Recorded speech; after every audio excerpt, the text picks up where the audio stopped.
Guys welcome to Sadat classes. आज हम लोग शुरू करने वाले हैं 10th क्लास का फिजिक्स। फिजिक्स साइंस का एक ब्रांच है, एक डाली है समझिए। देखिए साइंस को मेनली 3 कैटेगरीज में बांटा गया है, 3 ब्रांचेस में बांटा गया। वैसे तो बहुत सारे ब्रांचेस हैं साइंस के, विज्ञान के, लेकिन मेनली 3 कैटेगरीज में, 3 ब्रांचेस में बांटा गया है, फिजिक्स, केमिस्ट्री और बायोलॉजी। तो केमिस्ट्री हम लोगों ने स्टार्ट कर लिया ऑलरेडी और ये सेकेंड उसका ब्रांच है फिजिक्स। केमिस्ट्री में हमने बताया था कि केमिस्ट्री क्यों हम लोग स्टडी करते हैं, आखिर रसायन शास्त्र क्यों पढ़ते हैं। तो दुनिया में जितनी भी मैटर हैं, जितनी भी चीज़ें हैं, हम भी मैटर हैं, दुनिया की हर चीज़ जो स्थान घेरती है, जिसमें कुछ वेट होता है, वो मैटर होती है।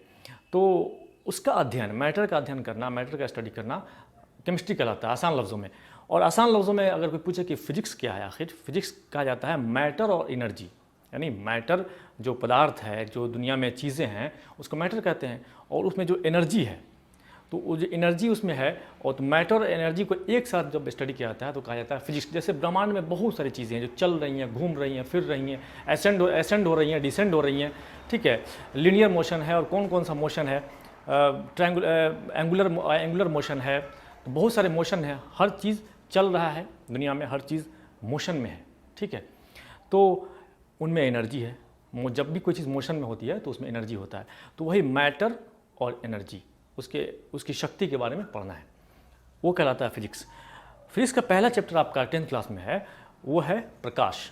देखिए मैंने लिख दिया है लाइट। फिजिक्स का पहला चैप्टर आपको पढ़ना है 10th क्लास में, लाइट, रिफ्लेक्शन एंड रिफ्रैक्शन, यानी प्रकाश का परावर्तन और प्रकाश का अपवर्तन। आखिर लाइट को इतना इंपॉर्टेंस क्यों दिया गया भाई? तो देखिए अगर लाइट नहीं रहे तो आप कोई भी चीज़ देख नहीं सकते हैं। दुनिया की कोई भी चीज़ आप देख नहीं सकते हैं, आप स्वयं को नहीं देख सकते हैं, लाइट नहीं रहे तो। सूरज, sun is the main source of light in our system. Solar system में क्या है? सूरज मेन सोर्स ऑफ लाइट है।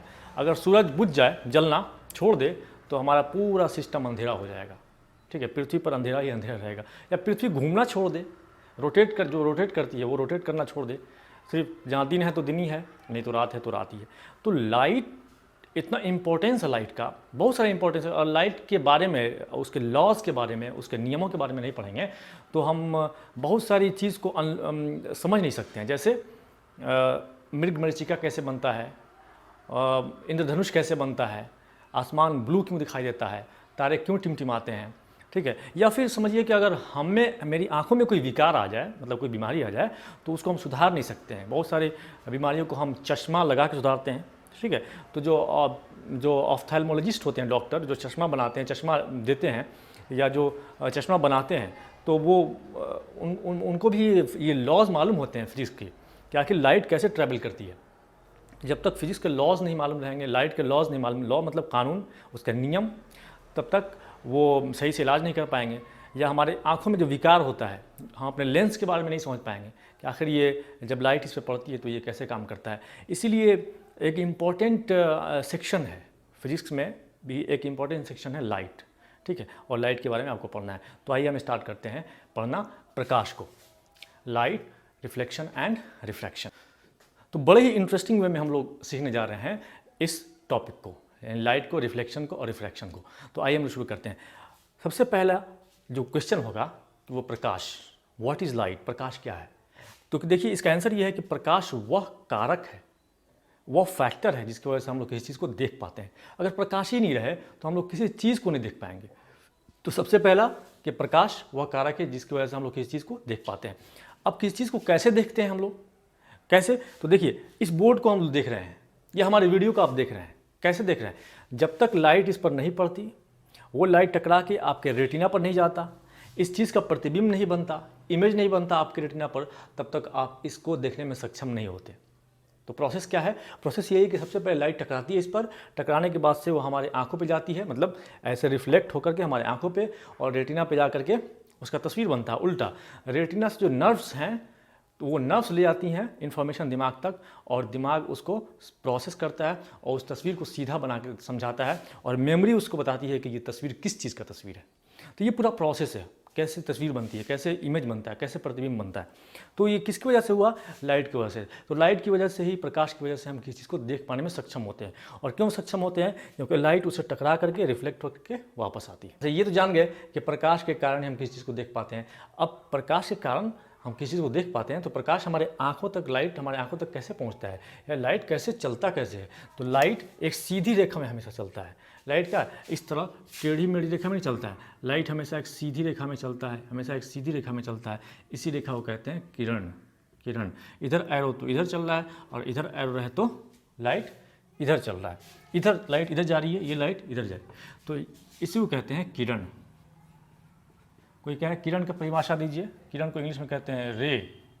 तो किरण क्या है कि लाइट, प्रकाश हमेशा एक सीधी रेखा में गमन करता है, या प्रकाश जिस पथ पर गमन करता है उसको किरण कहते हैं। अब इसी से कहानी को आगे बढ़ाइए कि किरण जब चलता है तो किरण क्या अकेले रहता है, माने रे जो है वो अकेले रहता है? नहीं, अकेले नहीं रहता है, बहुत सारा किरण रहता है। तो बहुत सारा किरण रहता है, तो बहुत सारा जब किरण रहता है तो उसको बोलते हैं किरण पुंज, उसको कहते हैं इंग्लिश में बीम।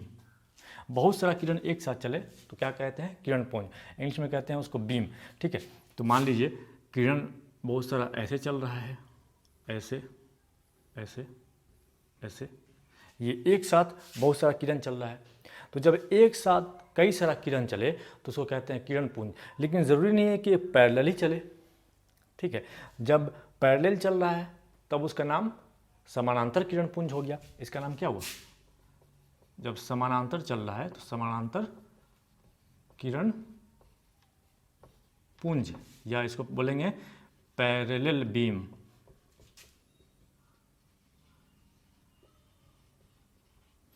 हो सकता है कि जो ये बीम है वो पैरेलल नहीं चले, हो सकता है कि सब जाके एक पॉइंट पे मिल जाए, सब जाके एक पॉइंट पे मिल जाए, सारी किरण जाके एक पॉइंट पे क्या हो, मिल जाए।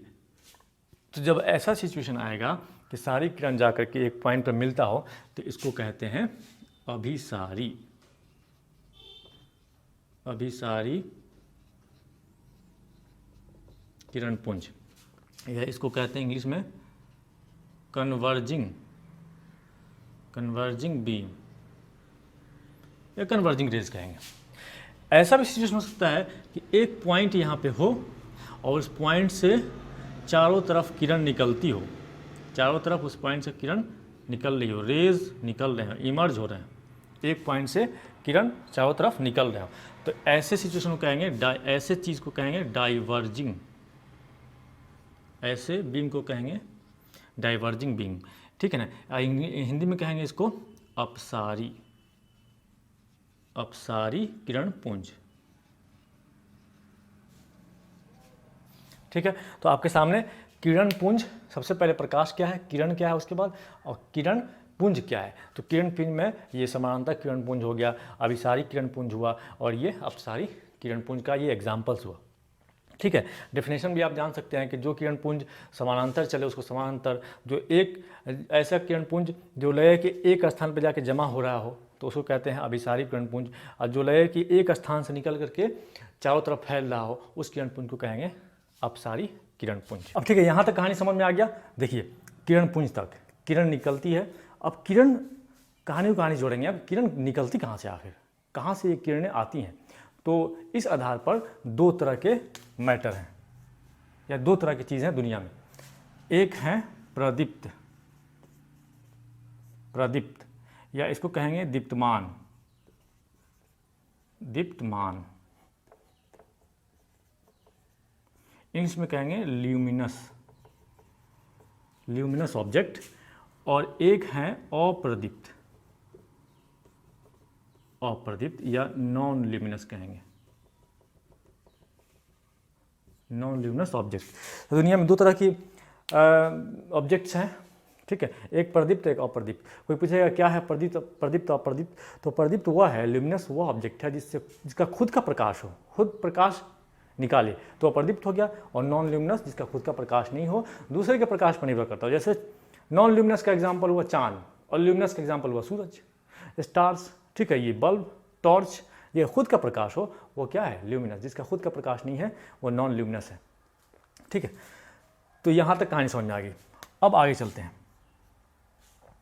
कि जब प्रकाश चलता है वातावरण में, इन्वायरमेंट में, ठीक है, तो क्या होता है कि वातावरण में जो एटमॉस्फेयर है तो उसमें हर तरह की छोटे छोटे धूलकण होते हैं, ठीक है। गैस के कण, धूल के कण होते हैं, धूल के कण यानी कि छोटे छोटे छोटे कण होते हैं। तो वहाँ से प्रकाश क्या होता है, उनसे टकराता है।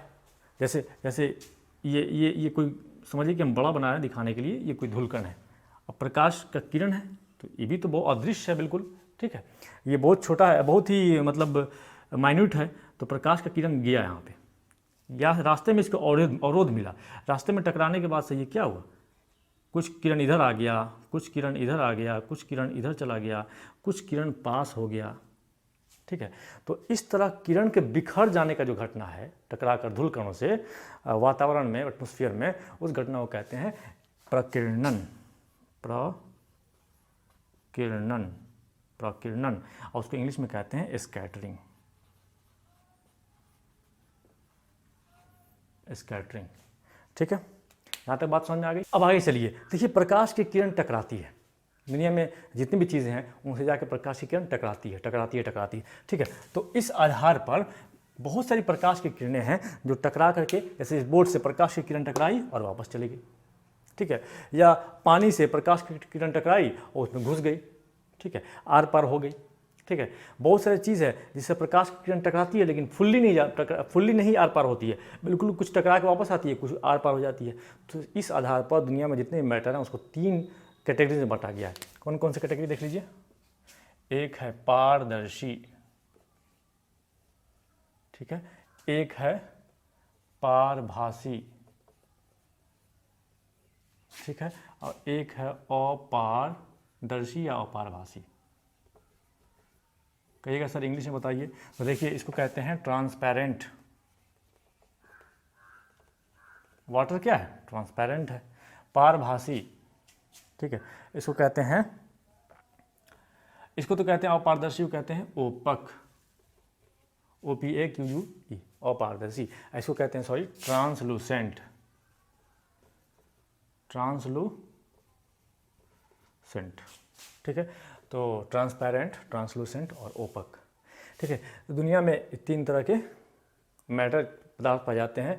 एक पारदर्शी जिससे प्रकाश की किरण, वो पदार्थ दुनिया के वो ऑब्जेक्ट, वो चीज़ें जिनसे पदार्थ आर पार हो जाता है, ठीक है, इधर से घुसे इधर निकल जाए तो कहेंगे पारदर्शी है, ठीक है। पारभासी जिससे पूरा पार आर पार नहीं हो, थोड़ा सा रह जाए, थोड़ा सा पार हो जाए। जैसे तेल, जो कागज़ है उसमें तेल लगा दीजिए तो थोड़ा सा धुंधला दिखाई देगा। धुंधला दिखाने का मतलब कि जो भी किरण आ रही है सारी किरणें उसके आर पार नहीं जा रही हैं, बल्कि कुछ किरणें रुक जा रही हैं, कुछ किरणें जा रही हैं, इसलिए पूरा नहीं दिखाई दे रहा है, धुंधला दिखाई दे रहा है, तो हो गया पारभासी।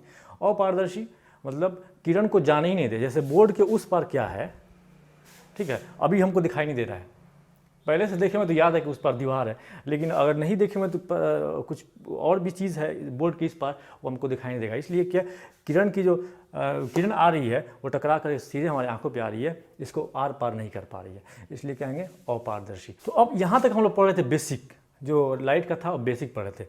अब हम लोग पढ़ेंगे इसको 2 पार्टें बांटेंगे इस चैप्टर को, एक को रिफ्लेक्शन और दूसरा को रिफ्रैक्शन, यानी एक को परावर्तन और दूसरा हम लोग पढ़ेंगे अपवर्तन। परावर्तन कहाँ कहाँ होता है, देखिए जो प्लेन मिरर आपके घर है, आईना जो देखते हैं वहाँ परावर्तन होता है, ठीक है, दर्पण है, परावर्तन होता है।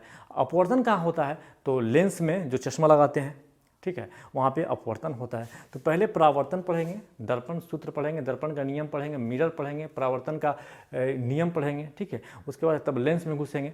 तो आइए शुरू करते हैं। प्रकाश के परावर्तन का नियम, laws of reflection of light. तो प्रकाश के परावर्तन का 2 नियम है। पहला नियम कहता है, बहुत बार क्वेश्चन एग्जाम में पूछा हुआ क्वेश्चन है कि प्रकाश के परावर्तन के नियम लिखिए। तो मान लीजिए ये कोई सतह है, ठीक है, प्लेन सतह है, प्लेन, ये कोई सतह है प्लेन, ऐसे, ठीक है, यहाँ लाइट आई और लाइट यहाँ टकराने के बाद से वापस चली गई, ऐसे किरण आई, किरण टकराने के बाद से वापस चली गई। जिस बिंदु पे यहाँ पे गिरती है किरण सतह पर, उस बिंदु से यहाँ पर मान लीजिए लंब खींचते हैं। लंब का मतलब एक वर्टिकल लाइन खींचते हैं 90 डिग्री का, ठीक है, तो इसको कहते हैं अभिलंब, या इसको कहते हैं नॉर्मल अभिलंब।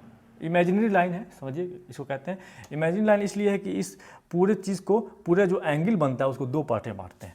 तो एक ये इंसिडेंट एंगल हो जाता है, एक को कहते हैं रिफ्लेक्टेड एंगल। इसको आई से नोट करते हैं, इसको आर से। तो एंगल का ये चिन्ह है और एंगल का ये चिन्ह है। इसको आई से इंसिडेंट मतलब आपतित किरण, आपतन कोण, और आर से रिफ्लेक्टेड एंगल यानी कि परावर्तन कोण। ये है परावर्तित किरण, ठीक है, और ये है सॉरी आपतित किरण, और ये है परावर्तित किरण। यहाँ लिख देता हूँ, यह है आपतित किरण इंसिडेंट रे, और यह है परावर्तित किरण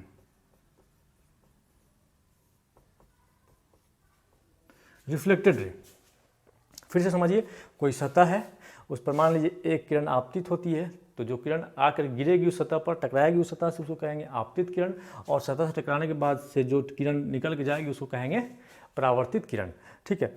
इसको कहेंगे इंसिडेंट रे, इसको कहेंगे रिफ्लेक्टेड रे। अब जिस सतह पर टकराती है, जिस बिंदु पर टकराती है, उससे नॉर्मल जो खींचते हैं, अभिलंब जो खींचते हैं, उसके साथ जो आपतित किरण कोण बनाती है उसको कहते हैं आपतन कोण, एंगल ऑफ इंसिडेंस, इसलिए आई से डिनोट करते हैं।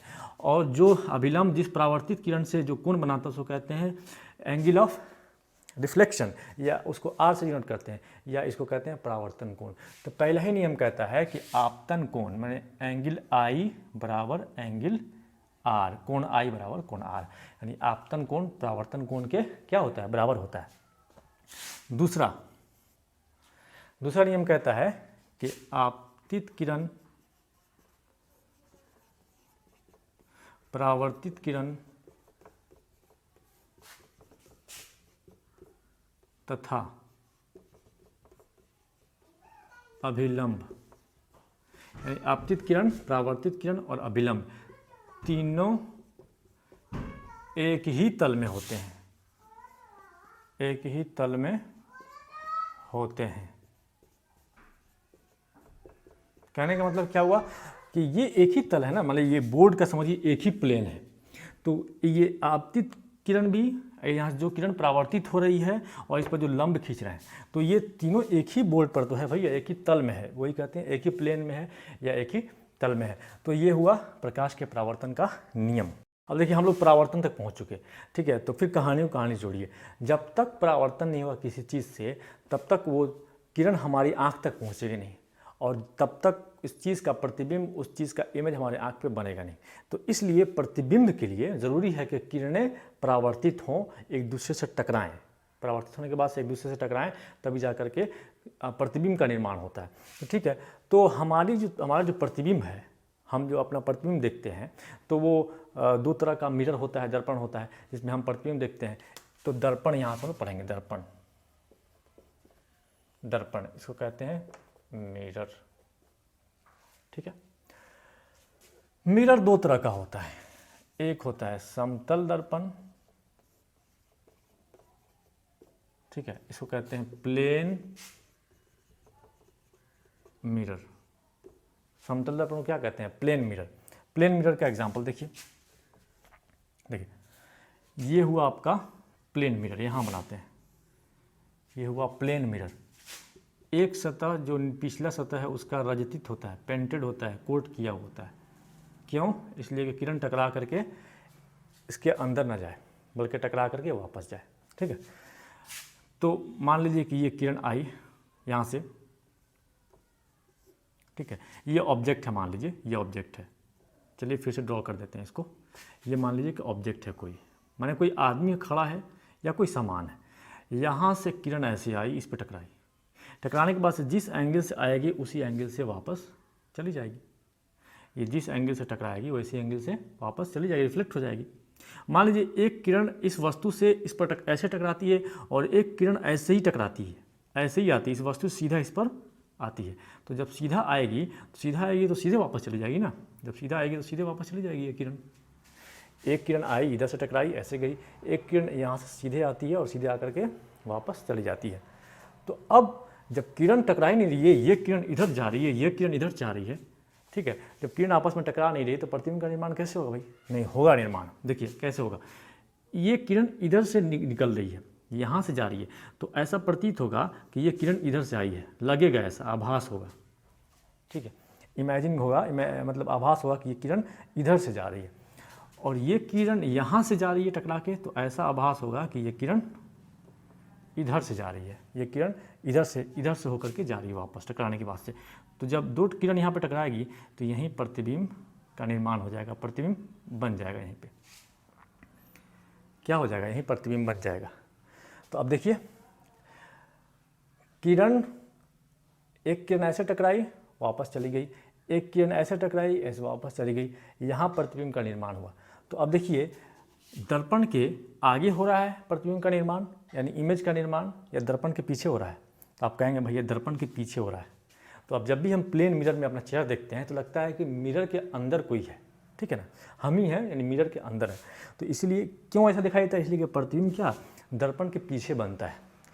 और क्या दर्पण के पीछे वास्तव में हम होते हैं, तो नहीं, हम क्या होता है, हमारा एक आभास होता है। क्यों आभास, इसलिए इसको कहते हैं काल्पनिक। काल्पनिक क्यों कहते हैं कि ये सारी जो किरण है, ये किरण वास्तविक रूप से नहीं टकरा रही है। ये लग रहा है कि किरण यहाँ से आ रही है, ये लग रहा है कि किरण यहाँ से निकल रही है, ये किरण लग रहा है कि कहाँ से, यहाँ से निकल रही है, ये तो यहीं से टकरा के यहाँ से वापस हो जा रही है, लेकिन लग रहा है कि यहाँ से आ रही है। कोई देखेगा तो क्या यहाँ से आ रही है। और दोनों किरण जब काल्पनिक रूप से टकराएगी तो उससे जो प्रतिबिंब बनेगा वो काल्पनिक प्रतिबिंब बनेगा। तो कोई पूछे भाई समतल दर्पण में कैसा प्रतिबिंब बनता है, तो यहाँ पे हमेशा प्रतिबिंब बनता है क्या, काल्पनिक, क्योंकि काल्पनिक रूप से जो किरण टकरा रही है, ठीक है, सिर्फ आभास हो रहा है, ऐसा हो नहीं रहा है, काल्पनिक प्रतिबिंब बनता है। और कैसा बनता है, तो उल्टा बनता है, ठीक है, उल्टा है ना। और कैसा बनता है, वस्तु के बराबर, वस्तु के बराबर बनता है। ये लगभग बराबर ही है, थोड़ा दिख रहा है, लेकिन इसका रूल यही है कि बराबर बनता है, ठीक है। वस्तु इतना बड़ा है और इतना ही बड़ा लगभग इसका प्रतिबिंब बनेगा। तो ये समतल दर्पण किस टाइप का प्रतिबिंब बनाता है, इस टाइप का काल्पनिक बनाएगा यानी इमेजिनरी, इसको कहेंगे इमेजिनरी, ठीक है। उल्टा माने इन्वर्टेड, ठीक है। वस्तु के बराबर यानी equal in size, equal in size.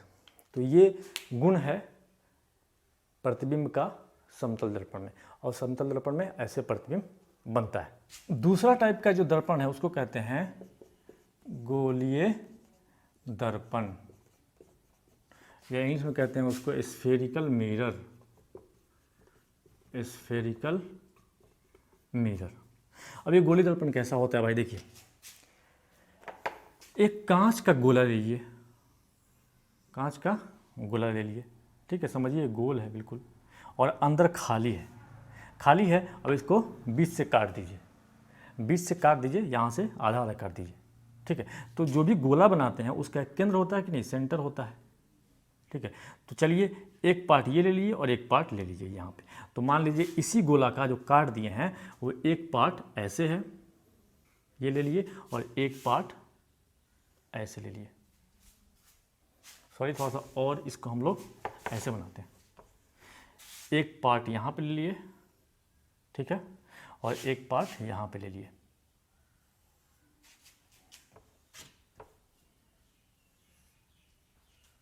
इसी गोला का दो पार्ट कर लिए, एक पार्ट यहाँ पे ले लिए, एक पार्ट यहाँ पे ले लिए। ये वाला पार्ट जो लिए, ऐसे जो कर्व है इसका पिछला हिस्सा पेंट कर दीजिए, और ये लो जो पार्ट लिए इसका अंदर का हिस्सा जो धंसा हुआ है वो हम लोग क्या करते हैं, पेंट कर देते हैं। तो अब देखिए ये जो गोला काटे हैं वो इसका सेंटर क्या था, यही सेंटर था ना। तो चलिए सेंटर यहाँ पे ले लेते हैं।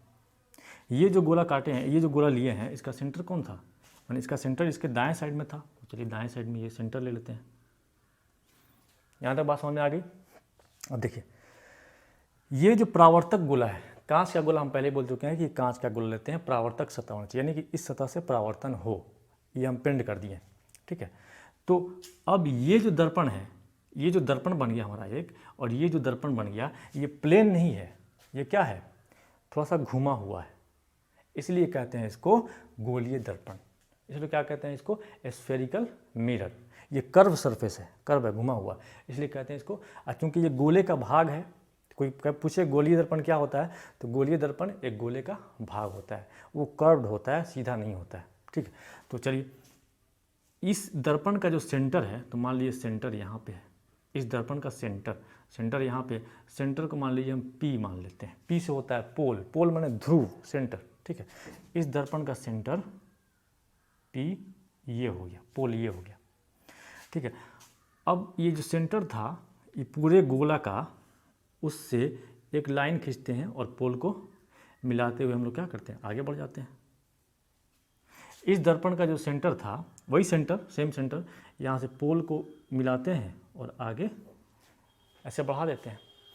तो दर्पण जो ये दर्पण जिस गोले का, गोली दर्पण का भाग होता है, उसके सेंटर से पोल को मिलाने वाली रेखा को क्या कहते हैं, प्रधान अक्ष। यहाँ से आप डेफिनेशन लिख सकते हैं, जैसे बोलते जाएं आप पॉज करके डेफिनेशन लिखते जाते हैं, लिख सकते हैं। प्रधान अक्ष को कहते हैं इंग्लिश में प्रिंसिपल एक्सिस, ठीक है। ये हो गया प्रिंसिपल एक्सिस, ठीक है। अब देखिए इस रेखा को कहते हैं प्रधान अक्ष। ये जो जिस गोले का भाग होता है, ये गोलीय दर्पण जिस गोले का भाग होता है, उसके केंद्र को कहते हैं, इस केंद्र को सेंटर, और सिर्फ सेंटर नहीं कहते हैं बल्कि सेंटर ऑफ कर्वेचर कहते हैं, सेंटर ऑफ कर्वेचर, ठीक है ना। इसको हिंदी में कहते हैं सेंटर ऑफ, इंग्लिश में कहते हैं सेंटर ऑफ कर्वेचर, और हिंदी में कहते हैं वक्रता केंद्र। इसी को कहते हैं सेंटर ऑफ कर्वेचर, या हिंदी में कहते हैं वक्रता केंद्र। तो ये हो गया वक्रता केंद्र, ठीक है। अच्छा ये हो गया। चलिए वक्रता केंद्र लिख नहीं रहे, गंदा लगेगा, आप समझ जाइए वक्रता केंद्र। इसका वक्रता केंद्र क्या हुआ, यहाँ पे हुआ। इसका प्रिंसिपल एक्सिस PA ये हो गया। तो दो चीज़ तो समझ में आ गया, ये पोल क्या होता है, तो दर्पण का मध्य भाग, ठीक है ना, मध्य बिंदु। वक्रता केंद्र क्या होता है, तो जिस गोले का भाग होता है उसका केंद्र वक्रता केंद्र कहलाता है, ठीक है।